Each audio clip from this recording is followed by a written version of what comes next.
Hello everyone, আসসালামু আলাইকুম। আজকে আমরা ইন্টিগ্রাল ক্যালকুলাসের নতুন একটা ভিডিও সিরিজ শুরু করব। তো ইন্টিগ্রাল ক্যালকুলাস করার আগে ইন্টিগ্রেশন কি, ইন্টিগ্রেশনের জেনারেল ল এগুলো সম্পর্কে একটু আলোচনা করব। তো ইন্টিগ্রেশনের জেনারেল লটা কি? জেনারেল লটা দেখো, আমরা যদি কোনো একটা ফাংশন এফ অফ এক্স এটা ডিফারেন্সিয়েট করি, তখন ওই এফ অফ এক্স এর ডিফারেন্সিয়েশনকে আমরা লিখতে পারবো এফ প্রাইম এক্স। আর এফ প্রাইম এক্সকে যদি আমরা আবার ইন্টিগ্রেশন করি, তখন এটা মেইন ফাংশনটাই চলে আসবে। এটা বলা যায় ইন্টিগ্রেশন ডিফারেন্সিয়েশনের ইনভার্স প্রসেস। ডিফারেন্সিয়েশনের ইনভার্স প্রসেস। তো প্রথমত আমরা জেনারেল ল নিয়ে আলোচনা করবো। প্রথমে এক নম্বর লটা কি?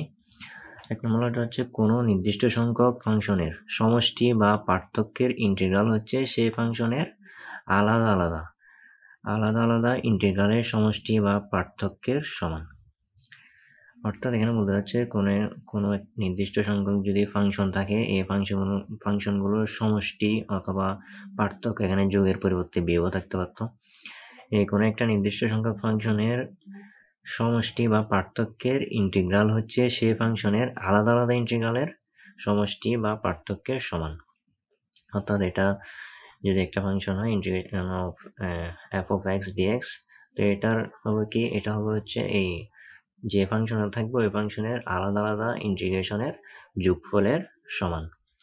তারপর দুই নম্বর রুলটাতে কি বলা আছে? দুই নম্বর রুলটা বলছে ইন্টিগ্রান্টের মধ্যে যে ধ্রুবকটি ইন্টিগ্রেশনের পরিবর্তনশীলতার জন্য ধ্রুবক। ধরো এখানে একটা ধ্রুবক, যেটা ইন্টিগ্রান্টের মানে ইন্টিগ্রেশনের মধ্যে একটা পরিবর্তনশীল ধ্রুবক, তা ইন্টিগ্রেশনের চিহ্নের বাইরে নেওয়া যেতে পারে। মানে যে এটা যদি এখানের মধ্যে যদি ইন্টিগ্রেশনের মধ্যে যদি কোনো একটা কনস্ট্যান্ট থাকে, তাহলে ওই কনস্ট্যান্টগুলোটাকে আমরা বাইরে নিয়ে তারপর ইন্টিগ্রেশনটা করতে পারবো। আর তিন নম্বর রুলটা এক নম্বর আর দুই নম্বর রুলের একটা কম্বাইন রুল। এখানের মধ্যে মানে এই দুটোটা কম্বিনেশন করে এই রুলটা এটা কি integration of F one x plus minus এখানে বলছিলাম আমি সমষ্টিও হইতে পারে, পার্থক্যও হইতে পারে। প্লাস অথবা মাইনাস, প্লাস থাকলে প্লাস দেবো আর মাইনাস থাকলে মাইনাস দেবো। তো তখন এটা যোগফল অথবা সমষ্টি হবে যখন আমরা ইন্টিগ্রেশন করব, তখন কনস্ট্যান্টটাকে বাইরে রাখবো, বাইরে রেখে মেইন ফাংশনটাকে ইন্টিগ্রেশন করতে হবে। তো এখান থেকে একটা কমন প্রশ্ন থাকে integration is the inverse process of differentiation, এটা ইমপ্লিমেন্ট করতে বলে, অথবা এটা একটা এক্সাম্পলের মাধ্যমে দেখাইতে বলে ইন্টিগ্রেশন ডিফারেন্সিয়েশনের একটা বিপরীত প্রক্রিয়া। তো আমরা ধরে নিই একটা ফাংশন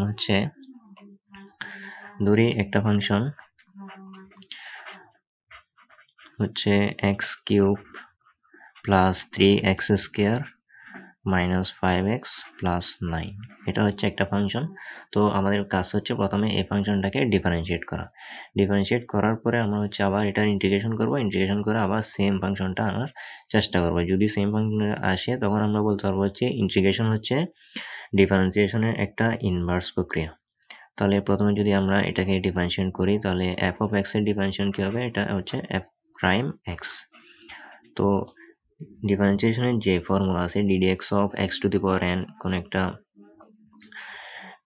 মানে এক্স এর পাওয়ার হিসেবে যদি কোনো কিছু থাকে, ওইটাকে যদি আমরা ডিফারেন্সিয়েট করতে চাই, তাহলে ওই ফর্মুলাটা ইউজ করবো ddx of x to the power N. এটার ফর্মুলাটা কি N x to the power n minus one, মানে পাওয়ার সামনে আসবে আর এক কমে যাবে, 3x স্কোয়ার প্লাস এই 2 যদি সামনে আসে, এই 3 এর সাথে গুণ হয়ে এটা হয়ে যাবে 6x, আর এটা হয়ে যাবে -5। মানে এখানে পাওয়ার ছিল 1, 1টা সামনে আসছে, 5 এর সাথে এটা গুণ হয়ে পাওয়ার যখন 1 কমে যাবে, 1 থেকে 1 কমে গেলে এটা 0 হয়ে যাবে। 1 - 1 করলে 0।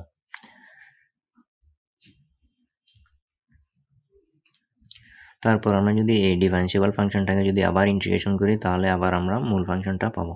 তো এটা কিভাবে করবো? Integration of f prime x dx, মানে এক্স এর সাপেক্ষে এটা ইন্টিগ্রেশন করব। তাহলে এটা হবে integration of 3x square plus 6x minus 5 dx.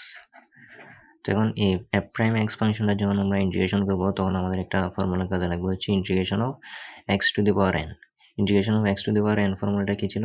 X to the power n plus one divided by n plus one. তাহলে এটা আমি এই আগে আমরা যে 2 নম্বর রুলের মধ্যে দেখছিলাম হচ্ছে কোনো একটা কনস্ট্যান্ট থাকলে ওই কনস্ট্যান্টকে হচ্ছে আমরা বাইরে রেখে তারপর হচ্ছে এটার ইন্টিগ্রেশনটা করব। তাহলে এখানে যে 3 কনস্ট্যান্ট আছে ওইটাকে হচ্ছে বাইরে রাখবো। তো হচ্ছে এক্স স্কোয়ারের ইন্টিগ্রেশন করবো। এক্স স্কোয়ারের ইন্টিগ্রেশন করলে এটা আসবে হচ্ছে এক্স কিউব, কারণ হচ্ছে n plus one, n plus one মানে কি 2 প্লাস ওয়ান, 2 প্লাস ওয়ান করলে আসবে হচ্ছে 3, আবার 3 দিয়ে এটাকে হচ্ছে ভাগ করতে হবে, মানে n plus one, x to the power n plus one divided by হচ্ছে n প্লাস ওয়ান। এরপরে হচ্ছে সেমভাবে আমরা যদি 6x এর ইন্টিগ্রেশন করি তখন প্লাস 6টা হচ্ছে বাইরে আসবে, ইন্টিগ্রেশন অফ x হবে হচ্ছে এক্স স্কোয়ার ডিভাইডেড বাই 2, আর মাইনাস 5 এটার ইন্টিগ্রেশন করলে আসবে হচ্ছে মাইনাস 5x। 5x কেন, এখানে হচ্ছে ধরে নিই হচ্ছে 1 আছে, 1 থাকলে কি আমরা x টু দি পাওয়ার 0 কে হচ্ছে 1 লিখতে পারি। তো x two the power 0 plus 1 হবে হচ্ছে x, আর নিচে হচ্ছে 1 দিয়ে ভাগ করলে তখন এটা মাইনাস 5x হবে। তো এখন এটা আমরা হচ্ছে যখনই হচ্ছে ইন্টিগ্রেশনটা মানে ইন্টিগ্রেশন সাইনটা তুলে দেবো, একটা কনস্ট্যান্ট আসবে যেটা হচ্ছে আমরা c লিখতে পারি। 3 আর 3 কাটা, আর এখানে হচ্ছে 6কে যদি 2 দিয়ে ডিভাইড করা হয় তাহলে এখানে আসবে হচ্ছে 3। তো এটা আলটিমেটলি ফর্মুলাটা মানে ইকুয়েশনটা দাঁড়াচ্ছে হচ্ছে ফাংশনটা দাঁড়াচ্ছে হচ্ছে x cube plus 3x square minus 5x plus C. এখানে সি কি, সি হচ্ছে একটা কনস্ট্যান্ট, আর C is a arbitrary constant, where c is a arbitrary constant.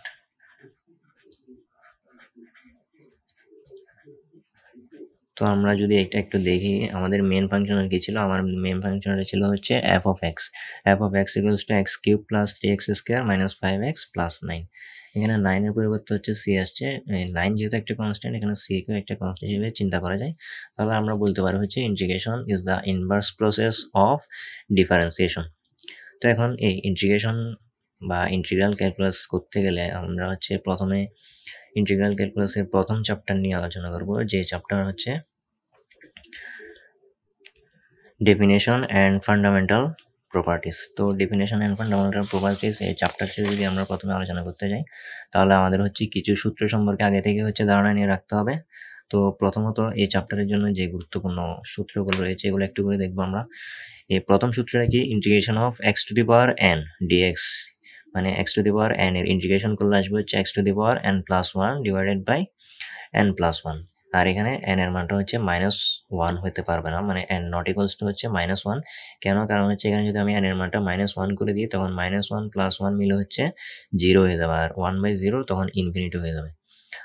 অথবা এটাকে লিখে integration of 1/x to the power n dx, এটা যখন লিখবা তখন হচ্ছে প্রথমে সামনে একটা মাইনাস বসবে আর 1 divided by n minus one into x to the power n minus one, আর এখানে হচ্ছে এন এর মানটা ওয়ান হতে পারবে না। তো এরপর এর পরবর্তী ফর্মুলা যেটা আছে 2 নম্বর ফর্মুলা, এটা হচ্ছে কি ইন্টিগ্রেশন অফ 1/x ডিএক্স। তো ইন্টিগ্রেশন অফ 1/x ডিএক্স এর ফর্মুলা হচ্ছে লগ অফ এক্স, এখানে এক্স এর মানটা হচ্ছে 0 হতে পারবে না। এরপরে integration of e to the power m x dx, e to the power m x এর ইন্টিগ্রেশন করলে আসবে হচ্ছে e to the power m x divided by m, আর এখানেও হচ্ছে এম এর মানটা 0 হতে পারবে না। আর এই ফর্মুলাটারে হচ্ছে একটা রূপ হচ্ছে integration of e to the power x, আর এখানে হচ্ছে এম এর মানটা হচ্ছে 1। এই ফর্মুলার মধ্যে হচ্ছে এম এর মানটা 1, যে কারণে integration of e to the power m x যদি লিখি আমি ই টু দি পাওয়ার 1x হবে, 1x কে যদি আমরা আবার 1 দিয়ে ভাগ করি e to the power 1x divided by 1, ultimately এটা হচ্ছে ই টু দি পাওয়ার এক্সই থাকবে। তো এর পরবর্তী ফর্মুলা যেটা, এটা হচ্ছে 4 নম্বর ফর্মুলা, যেটা integration of sine m x dx. তো সাইন এম এক্স, সাইনের ইন্টিগ্রেশন করলে আমরা এখানে হচ্ছে মাইনাস কস, তো এটা হবে হচ্ছে minus cos m x divided by m. এখানে এম কি, এম হচ্ছে একটা কনস্ট্যান্ট যেটার মান যে কোনো কিছু হইতে পারে। তো ইন্টিগ্রেশন অফ সাইন, যখন আমরা ইন্টিগ্রেশন অফ সাইন এক্স লিখবো এখানে এম এর মানটা হচ্ছে, এখানের জন্য হচ্ছে এম এর মানটা হচ্ছে 1, যেমন হচ্ছে integration of sine m x এর জায়গায় সাইন 1x লিখলে integration of sign 1x dx হবে হচ্ছে minus cos 1x dx divided by 1x by 1 dx হবে না এখানে। তো হচ্ছে 5 নম্বর ফর্মুলা কি, 5 নম্বর ফর্মুলা হচ্ছে integration of cos mx dx equals to হচ্ছে sine mx divided by m, আর এখানেও হচ্ছে m এর মানটা 0 হতে পারবে না। তো একইভাবে sec স্কয়ার mx dx এর ইন্টিগ্রেশন আছে যেটা হচ্ছে tan mx divided by m, অর্থাৎ আমরা লিখতে পারি হচ্ছে sec স্কয়ার x এর ইন্টিগ্রেশন হচ্ছে tan x, তারপর cosec স্কয়ার x এর ইন্টিগ্রেশন হচ্ছে মাইনাস cot x। এখানে যদি m এর মানটা যদি যাই হয় তাই দিয়ে আমরা ফর্মুলাটা লিখতে পারবো। এরপরে 8 নাম্বার যেটা আছে হচ্ছে integration of sec mx tan mx dx, যেটার ইন্টিগ্রেশন হবে হচ্ছে sec mx divided by m, আর এখানেও হচ্ছে m এর মানটা 0 হতে পারবে না, অর্থাৎ আমরা বলতে পারি হচ্ছে integration of sec x tan x dx সমান হচ্ছে শুধু sec x। আশা করি বোঝা গেছে। এই ভিডিওটা যদি ভালো লাগে শেয়ার করতে পারেন। আর এইগুলো এই ইন্টিগ্রেশন বা ডেফিনিশন অ্যান্ড ফান্ডামেন্টাল প্রপার্টিস এই চ্যাপ্টারটা পড়ার সময় আমাদের হচ্ছে কতগুলো ত্রিগোণমিতি, কতগুলো ফর্মুলাও লাগবে, এগুলো হচ্ছে আমি পরবর্তী ভিডিও শুরু করার আগে হচ্ছে ওই ফর্মুলাটাও দেখে দিব, মানে কি কি ফর্মুলা আমরা ইউজ করব ম্যাথের মধ্যে, ওই ফর্মুলাগুলোও থাকবে ওখানে। এই ফর্মুলাগুলো যদি আমাদের আগে থেকে জানা থাকে তাহলে ম্যাথ যখন করব ওই ফর্মুলাটা মানে ওই ম্যাথটা বোঝা একটু সহজ হবে। ধন্যবাদ সবাইকে।